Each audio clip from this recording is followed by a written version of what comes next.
Here we are, my first ever vlog ride. We are pedaling up to Mount Frome. It's a nice day, mid-January. Testing out a new GoPro mic setup, so hopefully the audio is nice and crisp. So I am about under 4 weeks off of separating my shoulder. So this will be my first ride back on a mountain bike. I've been doing some road stuff. So just gonna take it super easy.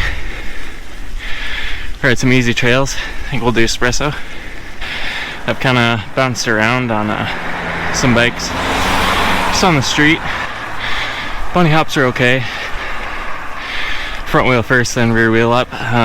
But the hops, like front and rear wheel at the same time, they really hurt. So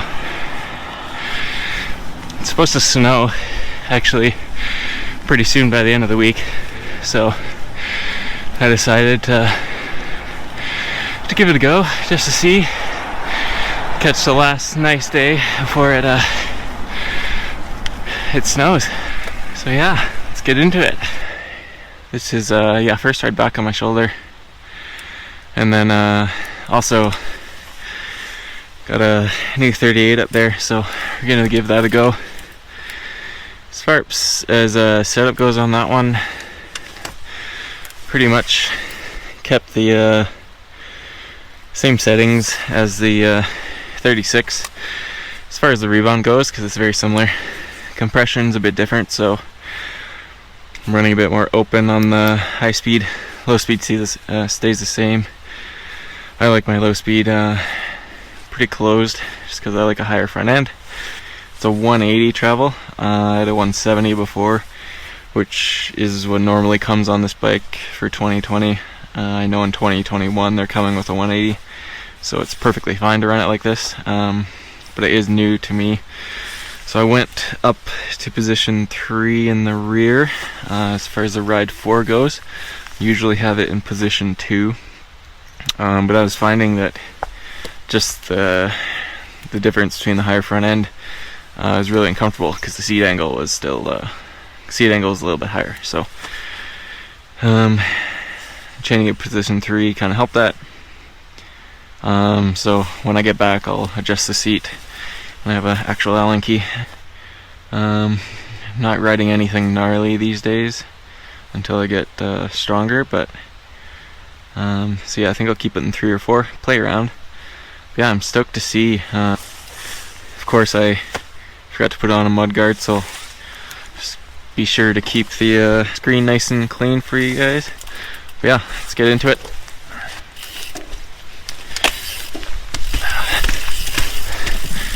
Ran into a industry guy. He said it's a bit greasy with all the new work, so I know this bridge is always slippery. Actually had a pretty big crash there once in similar conditions. Trusted it a bit much. I'm just trying to stay nice and light on the front for my shoulder, while also keeping pretty strong. It's because I don't want to I want to stay on top of the bike. Don't want to kind of drift around too much. Because that's where I feel I'll be a bit weak. So trying to stay nice and centered so I can be nice and square and strong in my arms.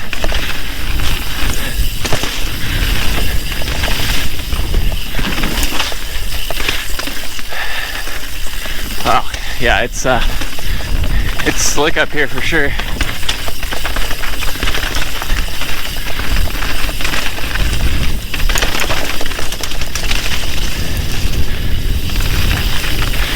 Normally wouldn't take that line, but not too confident in pulling up right now, so trying to keep the wheels on the ground. except for through the puddles, because puddles suck. Ooh.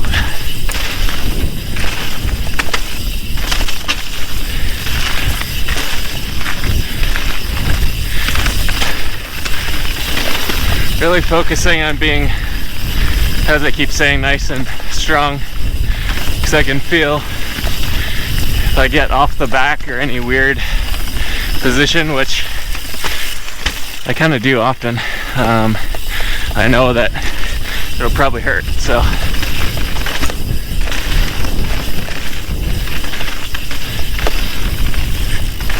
just taking it nice and easy, not pushing into the corners really, just riding. Ooh, that's new. I don't like that.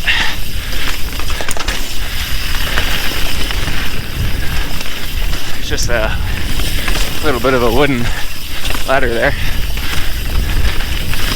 Ooh. Yeah, it's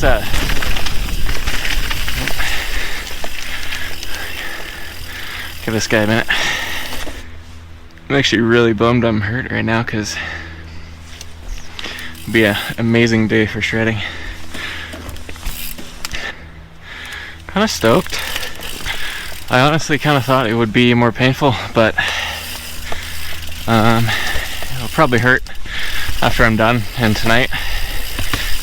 But I'm stoked I can at least tag along for some easier rides. Okay, yeah, slowing down, getting more techie stuff is, I can feel it more now. Oh boy, this is gonna hurt. Okay, that wasn't too bad. Never took that line before. Probably never will again.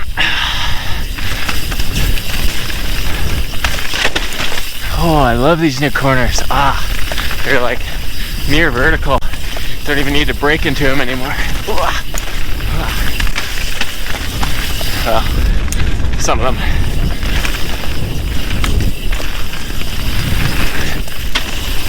Oh yeah.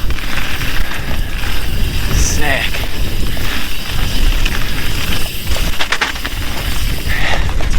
Cute.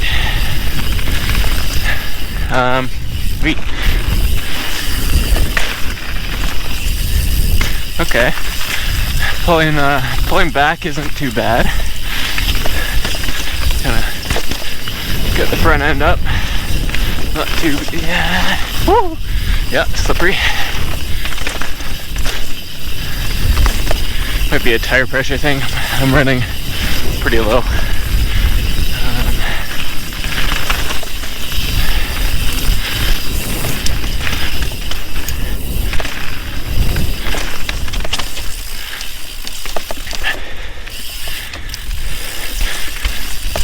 Alright. Gonna drop right into, oh, that's kind of new too. Drop right into, oh, okay, that hurt. Lower espresso. Okay. So, kind of like to nose manual the tops of those tables there, then manual the backside, but that's pretty painful on the shoulder, so pulling back is okay, but forward pressure is no good. Oh, it's hard to see. Okay. So yeah, I'll be doing kind of more, I don't want to say instructional, but some training, kind of the drills that I do and how I break stuff down, as well as just riding. Kind of like what I'm doing here, little vloggy type things.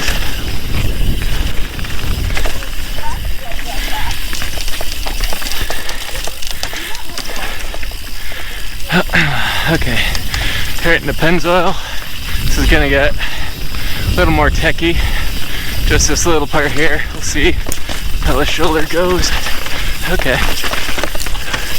Well, that was not a good line. See, it's also been obviously a month since I've ridden, so I'm pretty out of shape, but the skills could use some touching up too. Definitely not taking good lines right now. Oh wow, that is eroded like crazy. Wow. It's crazy the power of rain, eh? This new little bit of Pennzoil. Just a couple, ooh, okay. Yeah, so right there, in one of those corners, again, it might be just because of the weak shoulder, or it is pretty slippery conditions, but what I suspect is kind of felt the front end kind of slide out there. Yeah, it kind of leads me to believe that slight loss of traction there kind of could lead me, or lead one to believe that this fork is stiffer than the 36, which it is supposed to be, so it's not really a surprise, but I kind of, yeah, definitely felt it there, where normally there'd be a little bit more flex, I guess kind of more in the twisting plane, where you're cornering left, but you're pushing, kind of pushing the handlebar with your left hand right, just to really get that good pressure in, and it slid out. So who knows, maybe it's just slippery. I haven't ridden a bike for a month, but it wouldn't surprise me that that's the case. So we'll have to get some more strength in the shoulder back, get kind of more into pushing into the corners, and then see if that is the case. So in one way, it's a good thing because you have more control. You can kind of more direct, more snappy. You have a stiffer fork and that twisting motion. But on the other hand, if that's actually what happened, then you kind of have a little bit less traction. But you can compensate that with less input, less pressure with your hand on the handlebar. It's positives and negatives about stiffness in that way. It definitely feels solid. Like I'm not pushing as hard as I can. I'm not pushing as hard as I want to actually test the fork, but ooh, a dog. Another one. Always sketchy riding around dogs. I don't know if it's just the shore, but they either like to jump out in front of you or chase you. Anyways, positives and negatives about fork stiffness. I'm just trying to think of a way that you could counteract that while still pushing to create that continued momentum while not losing traction because of the added stiffness. I suppose you just have to be more direct with your steering, like it's more snappy, so you really have to point where you're going instead of kind of allowing a little bit of flex to kind of help you get around the corner, guide you around. Definitely have to point it more. It's a little more like point and shoot. More dogs. Don't bite me. Okay. Didn't get chased. We're good. So yeah, that was espresso, lower espresso, Pennzoil, and then kind of the way I get out to get home.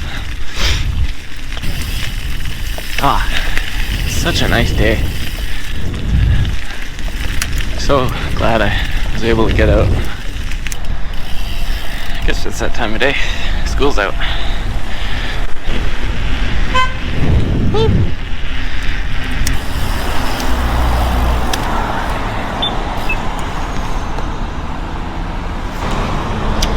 So I hope you guys wonder what the wind noise will be. This isn't the first time using this mic setup on the GoPro, so we'll see how bad the wind noise is. Hopefully you can hear me, at least on the trail. I can imagine going down some of those gravel pathways or on the road. Even I have a hard time hearing right now with wind noise, so can't expect technology to be too much better, but hey, might surprise. Ooh. I want one of those North Shore rack. Hard to find these days, and really expensive.